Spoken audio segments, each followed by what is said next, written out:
ব্যাংককের একটি হাসপাতালে চিকিৎসাধীন থাকা অবস্থায় দেশের আলোচিত নারী উদ্যোক্তা ও ইনফ্লুয়েন্সার রুবায়েত ফাতিমা তনির স্বামী শাহাদাত হুসাইন মারা গেছেন। সামাজিক যোগাযোগ মাধ্যমে খবরটি নিশ্চিত করেছেন তনি নিজেই। তিনি তার ফেসবুকে লিখেছেন, সে আর নেই। ব্যাংকক সময় রাত ৩টা ৩ মিনিটে আমাকে সারা জীবনের মতো একা করে চলে গেছে। মাস কয়েক আগে গুরুতর অসুস্থ হন তনির স্বামী।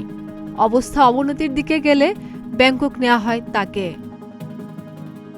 সে সময়ও তনি এই খবরটি নিজের ফেসবুকে জানিয়ে লিখেছিলেন, জীবনের সব থেকে কঠিন সময় পার করছি, আমি কোনোভাবেই তাকে হারাতে চাই না।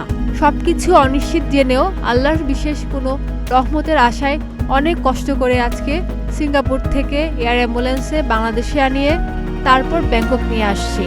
আমার জীবনের সবটুকু দিয়ে চেষ্টা করছি, বাকি আল্লাহর ইচ্ছা। শাহাদাত হুসাইন একজন সফল ব্যবসায়ী। ভালোবেসে বিয়ে করেন তারা। তনি ও তার স্বামীর মধ্যকার বয়সের ব্যবধান নিয়ে সবসময় সমালোচনার শিকার হয়েছেন।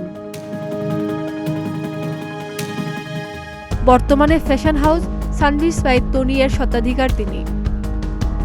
সারা দেশে তার 12টি শোরুম রয়েছে। খাদিজা নিপা, প্রতিদিনের বাংলাদেশ।